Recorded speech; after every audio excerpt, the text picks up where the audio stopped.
Hello everyone, Radhe Radhe. इस video से मैं आपके लिए समराइज्ड लॉ सीरीज स्टार्ट कर रहा हूँ। सर, इस सीरीज में क्या रहने वाला है? तो जैसा कि आपको पता है कि सी एंटर लॉ में काफ़ी सारे छोटे छोटे कंफ्यूजिंग पॉइंट्स हैं। जैसे कि फॉर एग्जांपल, कहाँ पे कौन सा रेजोल्यूशन रिक्वायर्ड है, कहीं पे ओ आर बोला हुआ है, कहीं पे एस आर बोला हुआ है, कहीं पे बी आर बोला हुआ है, कहीं पे बोला हुआ है सारे मेंबर्स का रेजोल्यूशन लगेगा। उसी तरह से कौन सा सेक्शन कौन सी कंपनी पे अप्लाई करता है, कौन से सेक्शन में कौन सी कंपनी को एग्जेम्पशन दे रखी है, टाइम लिमिट क्या है, कहीं पे 3 डेज बोल दिया, कहीं पे 5 डेज बोल दिया, कहीं पे 15 डेज बोल दिया। और इसी तरह से और भी काफ़ी सारे कंफ्यूजिंग पॉइंट्स है सी एंटर लॉ में। और सर, ये सारे पॉइंट्स आपके एग्जाम में अच्छा खासा वेटेज होल्ड करते हैं। एमसीक्यू में भी पूछे जाते हैं और डिस्क्रिप्टिव में भी पूछे जाते हैं। और एमसीक्यू में तो आपको काफ़ी बार एक केस मिल जाएगा कि ये केस है, अब आप बताओ कि यहाँ पे कौन सा रेजोल्यूशन रिक्वायर्ड है, ओ आर रिक्वायर्ड है, एस आर रिक्वायर्ड है, बी आर रिक्वायर्ड है, या फिर सारे मेंबर्स का रेजोल्यूशन रिक्वायर्ड है। अगर आपको पता होगा तो आप इसमें मार्क्स ले आओगे। अगर आपको नहीं पता होगा या फिर आप कंफ्यूज होंगे तो आप ये इजी मार्क्स लूज कर जाओगे। सिमिलरली अगर डिस्क्रिप्टिव में क्वेश्चन आया तो क्योंकि हमको पता है कि जो वर्ड्स होते हैं ना, ये कीवर्ड्स होते हैं और इनके नंबर होते हैं, तो अगर आपने सही लिख दिया तो आपको नंबर मिल जाएंगे। अगर नहीं लिखा या फिर कंफ्यूज होकर गलत लिख दिया तो उस केस में आपके नंबर कट जाएंगे।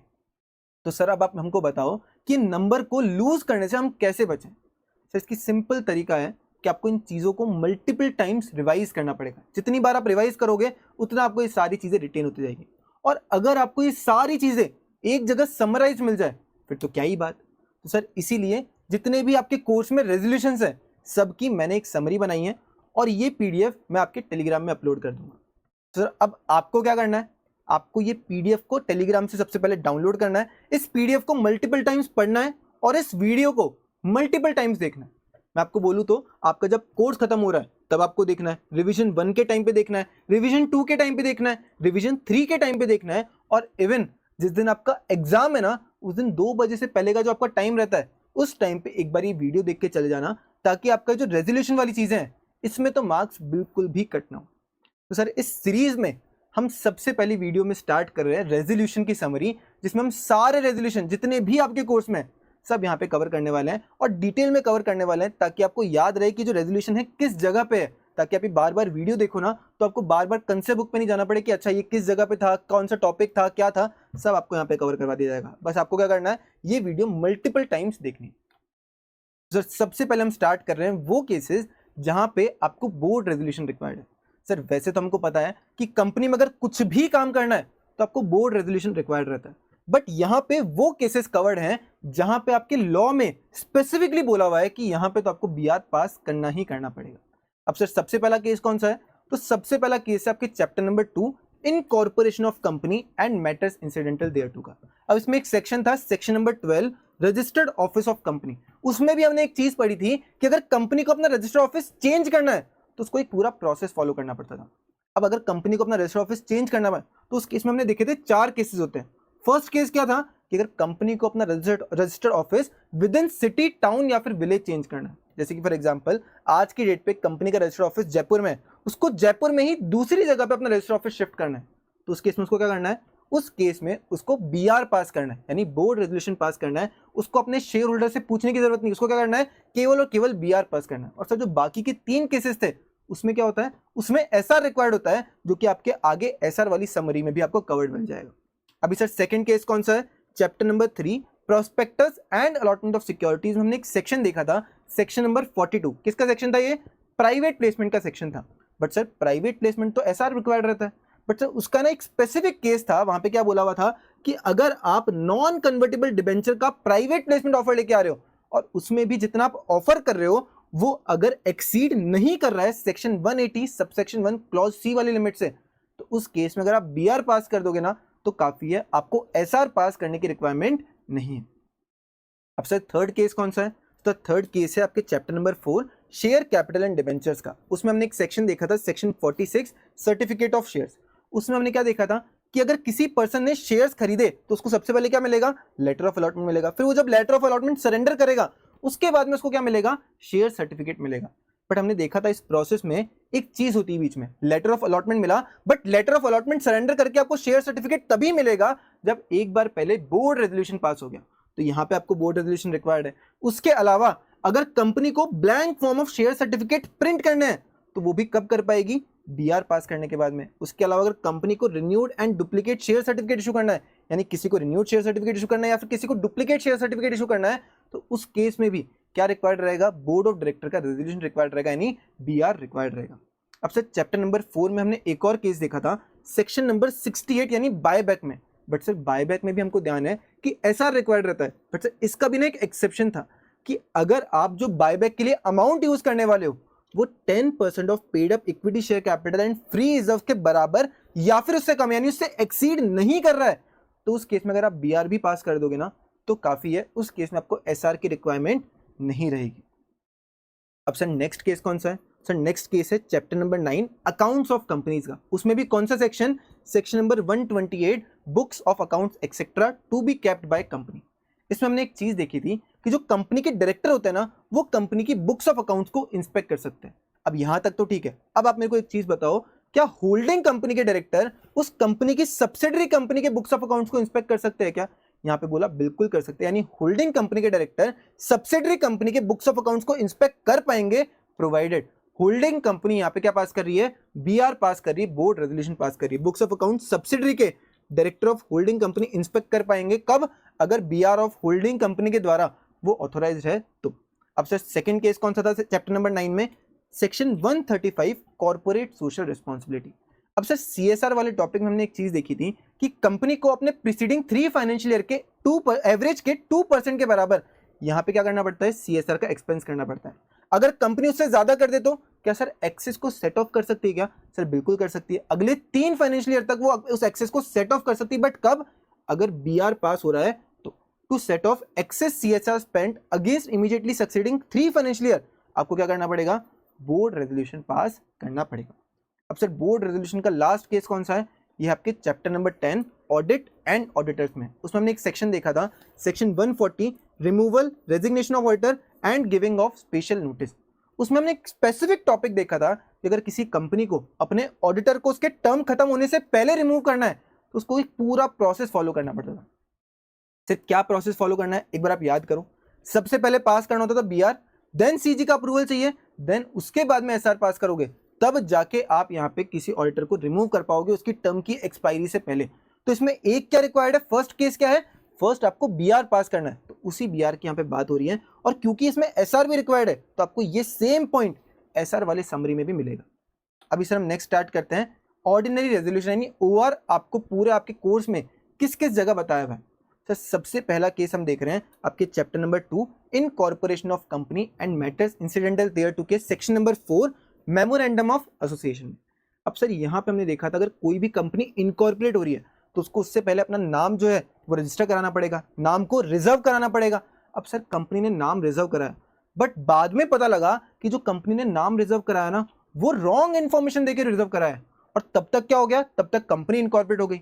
अब सर अगर कंपनी इनकॉर्पोरेट हो गई और जो नाम रिजर्व हुआ था वो रॉन्ग इन्फॉर्मेशन देके हुआ था, तो उस केस में क्या क्या हमारे पास पॉइंट्स हैं, उसमें से एक पॉइंट था कि अगर आरओसी चाहे तो अपॉर्चुनिटी ऑफ बीइंग हर्ट देके यहाँ पे उस कंपनी को बोल सकता है कि आप ना यहाँ पे अपना नाम चेंज कर लो, और नाम कैसे चेंज करो, विद इन 3 मंथ्स चेंज करो, कैसे करके, ओआर पास करके। यहाँ पे क्या बोला, अगर कंपनी इनकॉर्पोरेट हो गई किसी ऐसे नाम से जो कि उसने रिजर्व कराया था रॉन्ग इन्फॉर्मेशन फर्निश करके, तो यहाँ पे आरओसी कंपनी को ऑर्डर दे सकता है कि कंपनी आप यहाँ पे नाम चेंज करो with in 3 months of order, कैसे, ओआर पास करके, क्या पास करके, ऑर्डिनरी रेजोल्यूशन पास करके।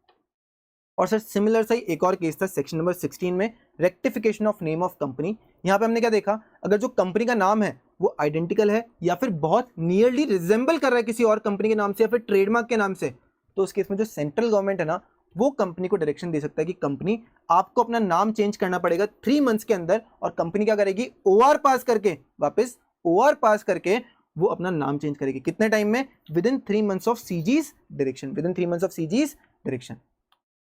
अब सर नेक्स्ट केस कौन सा है, तो नेक्स्ट केस मिलेगा आपको chapter number 4 share capital and debentures में।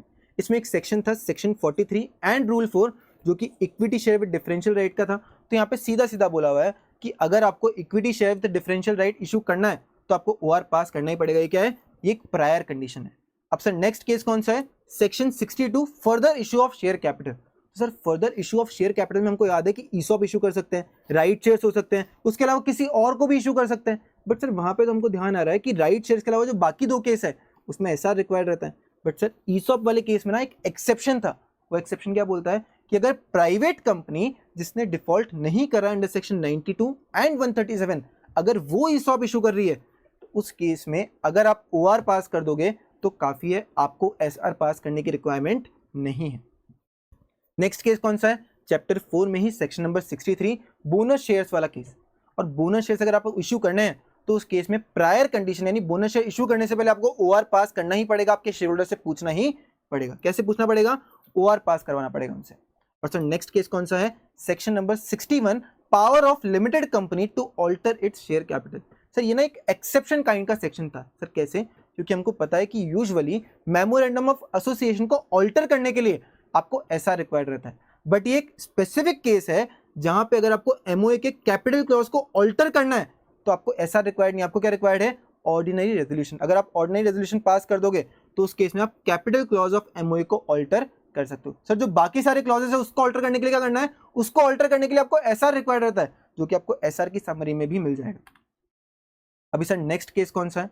सर नेक्स्ट केस है आपका chapter number 6 acceptance of deposit by company से, sorry chapter number 5 acceptance of deposit by company से। अब सर यहाँ पे क्या बोला हुआ है? Section number 73 provisions regarding acceptance of deposit from members. अब यहाँ पे अगर कोई कंपनी अपने मेंबर से डिपॉजिट एक्सेप्ट कर रही है तो वहां पे प्रायर कंडीशन है कि आपको अपने मेंबर से डिपॉजिट एक्सेप्ट करने से पहले ओआर पास करना पड़ेगा। सेकंड केस क्या है इस चैप्टर में? Section number 76 provision regarding acceptance of deposit from public by eligible company. हमको पता है कि जो पब्लिक से डिपॉजिट है वो केवल और केवल एलिजिबल कंपनी ही एक्सेप्ट कर सकती है। बट सर अगर एलिजिबल कंपनी को पब्लिक से डिपॉजिट एक्सेप्ट करनी है तो उसको तो एसआर पास करना होता है। बट सर उसका वापस से एक एक्सेप्शन था। एक्सेप्शन क्या बोलता है कि अगर आप जितनी डिपॉजिट एक्सेप्ट कर रहे हो वो with in limits under section 180 sub section 1 clause C है तो उस केस में अगर आप केवल ओआर भी पास कर दोगे ना तो काफी एलिजिबल कंपनी, आपको एसआर पास करने की रिक्वायरमेंट नहीं है। अब सर नेक्स्ट केस आपका chapter number 8 declaration and payment of dividend का। इसमें हमने एक देखा था कि अगर कंपनी को फाइनल डिविडेंड डिक्लेयर करना है तो क्या प्रोसेस होता है? सबसे पहले बोर्ड ऑफ डायरेक्टर रिकमेंड करते हैं फाइनल डिविडेंड। अब बोर्ड ऑफ डायरेक्टर ने एक बार रिकमेंड कर दिया फाइनल डिविडेंड तो क्या सीधा सीधा फाइनल डिविडेंड हम बोल देंगे कि क्या मिल जाएगा शेयर होल्डर्स को? नहीं सर, फाइनल डिविडेंड के केस में उस रिकमेंडेड डिविडेंड को आपको अप्रूव कराना पड़ेगा शेयर होल्डर से। कहां पे? एजीएम में। और कैसे अप्रूव कराना है? ओआर के थ्रू आपको अप्रूव कराना है, यानी डिविडेंड जो कि बोर्ड डायरेक्टर रिकमेंड कर रहे हैं वो शेयर होल्डर्स अप्रूव करते हैं एजीएम में। कैसे? ओआर पास करके। और सर ओआर का लास्ट केस आ रहा है chapter number 10 audit and auditors में से section number 139 appointment of auditor. अब सर ये वाला जो केस है ना इसको बहुत ध्यान से समझना, ये दो सेपरेट केसेस हैं जो कि आपको अपॉइंटमेंट ऑफ ऑडिटर में मिलेंगे। सबसे पहला, अगर किसी भी कंपनी को फर्स्ट ऑडिटर अपॉइंट करना है तो हमने देखा था कि अगर गवर्नमेंट कंपनी तो सीएजी को मिलेगा, सीएजी फेल करता तो बोर्ड डायरेक्टर को मिलेगा, और नॉन गवर्नमेंट कंपनी तो बोर्ड डायरेक्टर को मिलता है सबसे पहले। बट अगर बोर्ड ऑफ डायरेक्टर फेल कर जाता है तो उस केस में कौन अपॉइंट करता है? शेयर होल्डर्स अपॉइंट करते हैं। कहां पे अपॉइंट करते हैं? ईजीएम बुला के अपॉइंट करते हैं। और कैसे अपॉइंट करते हैं? ओआर पास करके अपॉइंट करते हैं। यानी फर्स्ट ऑडिटर अगर कोई भी कंपनी, गवर्नमेंट कंपनी हो नॉन गवर्नमेंट कंपनी हो, अगर उसको अपॉइंट करना और बोर्ड डायरेक्टर फेल करते हैं तो उस केस में शेयर होल्डर्स ओआर पास करके यहाँ पे ऑडिटर को अपॉइंट करेंगे। सेकंड केस कौन सा था? तो यहाँ पे बात कर रहे हैं केवल और केवल नॉन गवर्नमेंट कंपनी के बारे में। किसके बारे में? नॉन गवर्नमेंट कंपनी के बारे में। यहाँ पे गवर्नमेंट कंट्रोल कंपनी की बात नहीं हो रही है क्योंकि वहां पे सब्सिक्वेंट ऑर्डर और कैजुअल वैकेंसी में ऑर्डर को अपॉइंट करने के लिए अलग ही दे रखा है। वहां पे सीएजी के बोल रखा है, सीएजी को पावर दे रखी है, और कैजुअल वैकेंसी केस में सीएजी को दे रखी है। अगर सीएजी फेल करता तो बोर्ड डायरेक्टर को दे रखी है। यहाँ पे शेयर होल्डर का कुछ भी काम नहीं रहता है गवर्नमेंट कंपनी के केस में। बट अगर नॉन गवर्नमेंट कंपनी है तो उस केस में अगर आपको सब्सिक्वेंट ऑडिटर अपॉइंट करना है तो क्या प्रोसेस था? तो जो बोर्ड ऑफ डायरेक्टर है वो रिकमेंड करेगा उस ऑडिटर का नाम, बट एजीएम में ही उसको अपॉइंट किया जाएगा। कैसे अपॉइंट किया जाएगा? यहाँ पे शेयर होल्डर्स के ओआर के द्वारा। तो इस केस में भी आपको ओआर रिक्वायर्ड है। और अगर कैजुअल वैकेंसी रेजिग्नेशन की वजह से हुई है, वापस कैजुअल वैकेंसी अगर रेजिग्नेशन की वजह से हुई है तो उस केस में भी आपको ओआर रिक्वायर्ड रहता है। बोर्ड डायरेक्टर अपॉइंट तो कर देंगे ऑडिटर को, बट 3 महीने के अंदर अंदर एक मीटिंग बुला के यहाँ पे शेयर होल्डर से अप्रूवल लेना पड़ेगा, यानी आपको ओआर पास करना पड़ेगा। अब सर नेक्स्ट केस है कि आपको कौन कौन सी जगह पे स्पेशल रेजोल्यूशन यानी एसआर रिक्वायर्ड रहता है, और इसमें काफी सारे केसेस हम ऑलरेडी ऊपर डिस्कस कर चुके हैं तो आपको साथ साथ समझ में आ जाएंगे। सबसे पहला केस आ रहा है chapter number 2 incorporation of company and matters incidental thereto. इसमें सेक्शन 12 एंड 13 में हमने रजिस्टर्ड ऑफिस ऑफ कंपनी के बारे में पढ़ा था। उसमें भी हमने एक टॉपिक पढ़ा था change in registered office of company, जिसका जो फर्स्ट केस है वो हम ऑलरेडी देख चुके हैं कि आपको उस केस में बीआर रिक्वायर्ड रहता है। कौन से केस में बीआर था कि अगर आप विद इन सिटी टाउन या फिर विलेज शिफ्ट कर रहे हो आपका रजिस्टर्ड ऑफिस, बट अगर आप outside the local limits of city town या फिर विलेज आपका रजिस्टर्ड ऑफिस शिफ्ट कर रहे हो, भले ही सेम आरओसी हो, भले ही आप आरओसी चेंज कर रहे हो सेम स्टेट रखे या फिर आप स्टेट ही चेंज कर रहे हो, हर केस में आपको शेयर होल्डर से पूछना पड़ेगा और उनका कैसे अप्रूवल चाहिए, स्पेशल रेजोल्यूशन के थ्रू। आपको यहाँ पे स्पेशल रेजोल्यूशन के थ्रू अप्रूवल लेना पड़ेगा। अब सर नेक्स्ट केस कौन सा था चैप्टर नंबर 2 में, सेक्शन नंबर 8 वाली कंपनी जो होती है उसको अगर आपको किसी और टाइप ऑफ कंपनी में कन्वर्ट करना है तो आपको एसआर रिक्वायर्ड रहता है, और एसआर भी यहाँ पे 2 बार रिक्वायर्ड रहता है। सबसे पहला कब, जब आप फाइलिंग कर रहे हो एप्लीकेशन वगैरह किसके साथ में, आरडी के साथ में और आरओसी के साथ में, उस टाइम पे आपको एसआर चाहिए। दूसरा, एक बार आरडी ने अप्रूवल दे दिया, अब आपको एमओए और एओए जो आपके उनको अमेंड करना पड़ेगा, तो उनको अमेंड करने के लिए भी आपको एसआर पास करना पड़ेगा। तो इस वाले केस में 2 बार एसआर रिक्वायर्ड रहता है। एक कब, एक तो जब आपको आरडी और आरओसी से अपने एप्लीकेशन फाइल करनी उसके पहले, और दूसरा जब आरडी ने अप्रूवल दे दिया उसके बाद में जब आपको एओए और एमओए अमेंड करना है उसके लिए भी आपको एसआर लगता है। अब सर नेक्स्ट हम देख रहे हैं ऑल्टरेशन ऑफ एमओए और ऑल्टरेशन ऑफ एओए, इन दोनों केसेस में आपको एसआर रिक्वायर्ड रहता है। सर हमने अभी एक केस देखा है क्या जहां पे ऑल्टरेशन ऑफ एमओए में आपको एसआर रिक्वायर्ड नहीं रहेगा? यस सर, एक केस देखा है सेक्शन नंबर 61 में, जहां पे अगर आपको आपका कैपिटल क्लॉज ऑल्टर करना है एमओए का तो उस केस में ओआर से काम चल जाएगा, आपको एसआर पास करने की रिक्वायरमेंट नहीं है। अब sir next case section number 5 provision for entrenchment. अगर सर आपको ये नहीं पता कि एंट्रेंचमेंट क्या होता है तो एक बार चैप्टर नंबर 2 का रिवीजन वीडियो देख लेना, वहां पे आपको बहुत अच्छे से समझ में आ जाएगा कि एंट्रेंचमेंट क्या होता है, वहां पे एग्जांपल लेके समझाएगा। अभी सर एंट्रेंचमेंट कैसे इंक्लूड कर सकती है कंपनी? सर एंट्रेंचमेंट के लिए आप या फिर तो कंपनी जब फॉर्म कर रहे हो तब इंक्लूड कर देना एंट्रेंचमेंट प्रोविजन, या फिर आप यहाँ पे बाद में एओए में अमेंडमेंट के थ्रू एंट्रेंचमेंट प्रोविजन इंक्लूड कर सकते हो। अब यहाँ पे 2 केसेस थे, अगर पब्लिक कंपनी इंक्लूड कर रही है तो क्या, और अगर प्राइवेट कंपनी इंक्लूड कर रही है तो क्या। यहाँ पे हम बात कर रहे हैं पब्लिक कंपनी की। अगर पब्लिक कंपनी फॉर्मेशन के बाद में एओए में अमेंडमेंट के थ्रू एंट्रेंचमेंट प्रोविजन इंक्लूड कर रही है तो उस केस में क्या करना है, एसआर पास करना है। क्या पास करना है? स्पेशल रेजोल्यूशन पास करना है। बट सर अगर प्राइवेट कंपनी करेगी तो क्या, तो उस केस में उसके सारे के सारे मेंबर्स का अप्रूवल चाहिएगा, यानी यूनानिमस रेजोल्यूशन आपको पास करना पड़ेगा, और वो आगे जब हम यूनानिमस रेजोल्यूशन वाली समरी देखेंगे हम वहां पे देख लेंगे। अभी सर नेक्स्ट केस और लास्ट केस क्या है चैप्टर नंबर 2 का, तो सेक्शन नंबर 14, यानी जहां पे बोला हुआ है कि अगर किसी प्राइवेट कंपनी को पब्लिक कंपनी में कन्वर्ट होना है या फिर किसी पब्लिक कंपनी को प्राइवेट कंपनी में कन्वर्ट होना है, दोनों केस में आपको एसआर रिक्वायर्ड रहता है, conversion of private company to public company, या फिर वाइस वर्सा। वाइस वर्सा मतलब अगर आपको पब्लिक कंपनी को प्राइवेट कंपनी में कन्वर्ट करना है तो उस केस में भी आपको एसआर लगेगा, और प्राइवेट कंपनी को पब्लिक कंपनी में करना है तो उस केस में भी आपको एसआर लगेगा। अब सर चैप्टर नंबर 3 में क्या बताया हुआ है? तो सर चैप्टर नंबर 3 में सबसे पहला केस है section number 27। Sir section number 27 किसकी बात करता है कि अगर आपको आपके प्रोस्पेक्टस में जो ऑब्जेक्ट दे रखा है उसको अगर चेंज करना है, आपने प्रोस्पेक्टस से पैसा रेज कर लिया, अब आपको ऑब्जेक्ट चेंज करना है, आपको ऑब्जेक्ट क्लॉज नहीं चेंज करना है। वापस मैं क्या बोल रहा हूं, आपको प्रोस्पेक्टस में जो लिखा हुआ है वो चेंज करना है, आपको ऑब्जेक्ट क्लॉज चेंज नहीं करना है। तो उस केस में आप कहाँ होगे, सेक्शन 27 में, और इस केस में आपको क्या पास करना है, एसआर थ्रू पोस्टल बैलेट पास करना पड़ेगा, तभी जाके आप ये वेरी कर पाओगे। इसके अलावा भी थोड़ा ये एक्सटेंडेड प्रोसीजर है, उसमें से एक पार्ट क्या था कि आपको ये एसआर थ्रू पोस्टल बैलेट पास करना पड़ेगा। सर नेक्स्ट केस क्या है, अगर आपको ग्लोबल डिपॉजिटरी रिसिप्ट इशू करनी है तो उसके लिए प्री रिक्विजिट है कि आपको एसआर पास करना ही पड़ेगा, उसके बाद ही आप जीडीआर इशू कर पाओगे। अब सर नेक्स्ट केस क्या है, सेक्शन नंबर 42 प्राइवेट प्लेसमेंट का। तो ऊपर हम ऑलरेडी डिस्कस कर चुके हैं कि प्राइवेट प्लेसमेंट के केस में मैंडेटली एसआर रिक्वायर्ड रहता है, बट सर एक एक्सेप्शन हम ऑलरेडी देख चुके हैं क्या?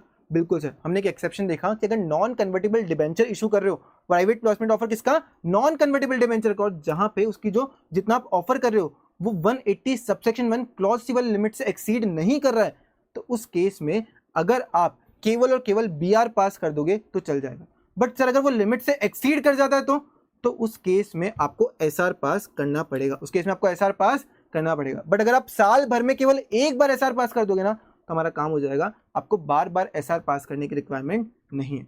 और उसी तरह से अगर आप क्यूआईबी को ऑफर कर रहे हो प्राइवेट प्लेसमेंट के लिए तो उस केस में भी आप साल में एक बार एसआर पास कर दोगे ना, वो काफ़ी है, आपको बार बार एसआर पास करने की रिक्वायरमेंट नहीं है। और जो हमने फर्स्ट केस ऑलरेडी देख चुके हैं कि प्री रिक्विजिट है, आपको प्राइवेट प्लेसमेंट अगर ऑफर करना है तो आपको एसआर पास करना ही पड़ेगा। और जो हम ऑलरेडी बीआर में और जो एसआर में हम 3.13 वाले पेज पे डिस्कस कर चुके हैं, ये क्या है, इसके एक्सेप्शंस हैं।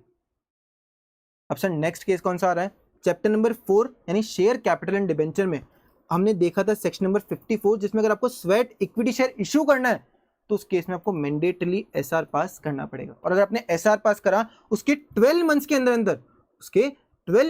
अंदर आपको स्वेट इक्विटी शेयर को अलॉट करना पड़ेगा। अगर आपने 12 मंथ्स में अलॉट नहीं करा तो जो आपने एसआर पास कराना ये वेस्ट है, आपको वापस एसआर पास करना पड़ेगा, तब जाके उसके 12 मंथ्स के अंदर आप स्वेट इक्विटी शेयर अलॉट कर पाओगे। अब सर नेक्स्ट केस कौन सा है? सर नेक्स्ट केस है section number 55 issue and redemption of preference share का। तो इसमें हमने देखा था कि अगर कंपनी को रिडीमेबल प्रेफरेंस शेयर इशू करना है तो प्रायर कंडीशन है, यानी उसको पहले एसआर पास करना पड़ेगा, तभी जाके वो रिडीमेबल प्रेफरेंस शेयर इशू कर सकती है। नेक्स्ट केस कौन सा है? Section number 62 further issue of share capital. इसको हम ऑलरेडी ऊपर डिस्कस कर चुके हैं कि राइट शेयर्स में कोई भी रेजोल्यूशन रिक्वायर्ड नहीं है आपको, बट उसके अलावा अगर आप कोई भी further issue of share capital कर रहे हो, जैसे फॉर एग्जांपल अगर पब्लिक कंपनी ईसॉप इशू कर रही है, उस केस में क्या चाहिए? उस केस में आपको स्पेशल रेजोल्यूशन पास करना पड़ेगा। बट हमने ऊपर देखा ना कि ईसॉप अगर इशू करे तो हमको उस केस में ये स्पेशल रेजोल्यूशन रिक्वायर्ड नहीं है, उस केस में केवल और केवल ओआर रिक्वायर्ड है। सर वो हमने किसके लिए देखा? ईसॉप अगर प्राइवेट कंपनी इशू कर रही है और वो भी वो वाली जिसने डिफॉल्ट नहीं कर रखा है अंडर सेक्शन 92 एंड 137। अगर पब्लिक कंपनी है तो उस केस में तो उसको एसआर पास करना ही पड़ेगा, यानी further issue of share capital except as right shares, उस केस में आपको एसआर पास करना है। जैसे कि फॉर एग्जांपल ईसॉप अगर पब्लिक कंपनी इशू कर रही है तो आपको एसआर पास करना पड़ेगा। नेक्स्ट केस कौन सा है? Section number 48 variation of share holder right.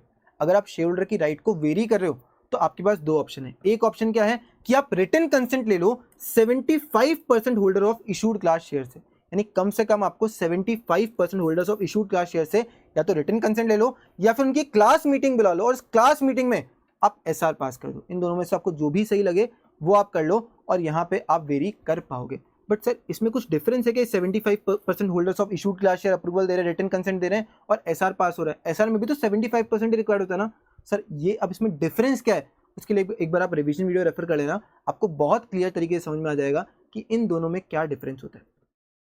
अभी सर चैप्टर नंबर 4 में सेक्शन नंबर 66 में हमने क्या देखा था? सेक्शन नंबर 66 में हमने रिडक्शन ऑफ शेयर कैपिटल के बारे में पढ़ा था। तो रिडक्शन ऑफ शेयर कैपिटल अगर कंपनी को करना है तो उसमें भी प्रायर कंडीशन, यानी उसको मैंडेटली पहले तो एसआर पास करना पड़ेगा, उसके बाद में आप रिडक्शन कर सकते हो, उससे पहले आप रिडक्शन नहीं कर पाओगे। उसके हमने देखा सेक्शन नंबर 68, तो हम सेक्शन नंबर 68 में ऑलरेडी डिस्कस कर चुके हैं कि आपको एसआर रिक्वायर्ड रहता है। इसका एक एक्सेप्शन हम ऑलरेडी ऊपर देख चुके हैं, अगर आप 10% of paid up equity share capital plus free reserve के बराबर या फिर कम अमाउंट यूज कर रहे हो तो उस केस में अगर आप केवल बीआर भी पास कर दोगे ना तो काफी है, उस केस में आपको एसआर रिक्वायर्ड नहीं रहेगा। बट उसके अलावा जितने भी केसेस हैं उस केस में आपको एसआर पास करना ही पड़ेगा। अब सर उसके बाद में हमने देखा एक section number 67। Sir section number 67 में हमने एक स्पेसिफिक केस देखा था जहां पे हमने देखा था कि कंपनी अपने शेयर्स खरीदने के लिए या फिर अपनी होल्डिंग कंपनी के शेयर्स खरीदने के लिए फाइनेंशियल असिस्टेंस नहीं दे सकती। सर सबसे पहले कौन सी कंपनी में अप्लाई करता है? सर क्या केवल और केवल पब्लिक कंपनी में अप्लाई करता है या प्राइवेट कंपनी में भी अप्लाई करता है? सर केवल और केवल पब्लिक कंपनी में अप्लाई करता है, प्राइवेट कंपनी पे ये वाला जो पार्ट है सेक्शन का वो अप्लाई ही नहीं करता। अब सर केवल पब्लिक कंपनी में अप्लाई करता है तो पब्लिक कंपनी को यहाँ पे एक एक्सेप्शन दे रखी है। एक्सेप्शन दे रखी है मतलब यहाँ पे वो फाइनेंशियल असिस्टेंस दे पाएगी अपने खुद के शेयर्स या फिर अपनी होल्डिंग कंपनी के शेयर्स खरीदने के लिए किसी और को।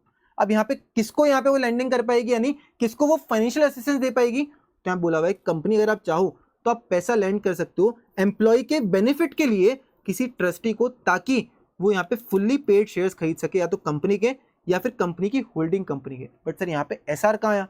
हम तो यहाँ पे एसआर की समरी पढ़ रहे हैं ना, यहाँ पे एसआर कहाँ आया? सर जो एम्प्लॉइज के बेनिफिट के लिए जो यहाँ पे ट्रस्टी शेयर्स खरीद रहा है इसके लिए भी कोई ना कोई स्कीम पास हुई होगी और जो स्कीम है ना ये एसआर के द्वारा अप्रूव होनी चाहिए, तभी आप पब्लिक कंपनी यहाँ पे फाइनेंशियल असिस्टेंस दे पाओगे, तभी हम आपको एक्सेप्शन दे रहे हैं। उसके अलावा एक्सेप्शन नहीं। अगर ये जो स्कीम है एसआर के द्वारा अप्रूव्ड नहीं है तो आपको यहाँ पे एक्सेप्शन भी नहीं है। फिर हमने देखा एक सेक्शन नंबर 71। तो सेक्शन नंबर 71 जो कि डिबेंचर्स का था उसमें हमने देखा कि अगर कंपनी को कन्वर्टिबल डिबेंचर इशू करना है तो उस केस में उसको एसआर पास करना पड़ता है। सर कब पास करना पड़ता है? यानी जब कन्वर्ट हो रहे हैं तब या फिर जब कन्वर्टिबल डिबेंचर इशू कर रहे हैं तब। तो जब कन्वर्टिबल डिबेंचर इशू कर रहे हो ना उस टाइम पे ही आपको एसआर पास करना पड़ेगा। सर जब कन्वर्ट हो रहे तब वापस एसआर पास करना है क्या? नहीं सर, जब कन्वर्ट हो रहे तब आपको एसआर पास नहीं करना, आप पहले ही एसआर पास कर चुके हो जब आपने कन्वर्टिबल डिबेंचर इशू करे। अब सर उसके अलावा एक और केस था किसमें? सेक्शन नंबर 71 में। यहाँ पे क्या बोला है कि आप डिबेंचर्स के थ्रू जितना अमाउंट रेज कर रहे हो अगर वो एक्सीड कर जाता है section 180 sub section 1 clause C वाली लिमिट से तो उस केस में भी आपको एसआर पास करना पड़ेगा। अब सर नेक्स्ट केस है acceptance of deposit by companies में section number 76 provision regarding acceptance of deposit from public by eligible company. यानी एलिजिबल कंपनी को अगर पब्लिक से डिपॉजिट एक्सेप्ट करना है तो उस केस में उसको एसआर रिक्वायर्ड रहता है। इसका एक एक्सेप्शन था जो कि हम ऑलरेडी देख चुके हैं कि आपको वहां पे ओआर चल जाएगा। कब चल जाएगा? अगर जो लिमिट है वो एक्सीड नहीं करती है सेक्शन 180 सबसेक्शन 1 क्लॉज सी वाली लिमिट से, अगर वो एक्सीड नहीं कर रही है तो उस केस में अगर आप ओआर भी पास करो ना तो काफी है, आपको उस केस में एसआर रिक्वायर्ड नहीं है। बट अगर वो एक्सीड कर जाती तो उस केस में आपको एसआर पास करना ही पड़ेगा। Next chapter number 7 management and administration. इसमें एक सेक्शन है 94 और ये दोनों जगह सेक्शन 94 ही है। यहाँ पे क्या बोला हुआ है कि अगर कंपनी को अपने रजिस्टर ऑफ सिक्योरिटी होल्डर्स या फिर एनुअल रिटर्न रजिस्टर्ड ऑफिस के अलावा किसी भी और जगह पे रखना है तो उसको मैंडेटरीली एसआर पास करना पड़ेगा। एसआर पास करने के बाद ही वो किसी और जगह पे अपने रजिस्टर ऑफ सिक्योरिटी होल्डर्स या फिर एनुअल रिटर्न रख पाएगी। क्या करना पड़ेगा? मैंडेटरीली एसआर पास करना पड़ेगा। उसके बाद ही आप अपने रजिस्टर ऑफ सिक्योरिटी होल्डर्स या फिर एनुअल रिटर्न रजिस्टर्ड ऑफिस के अलावा किसी और जगह पे रख पाओगे। और सर एसआर का last case chapter number 10 audit and auditors में, जो कि हम ऑलरेडी ऊपर डिस्कस कर चुके हैं। सर कब डिस्कस करा हमने?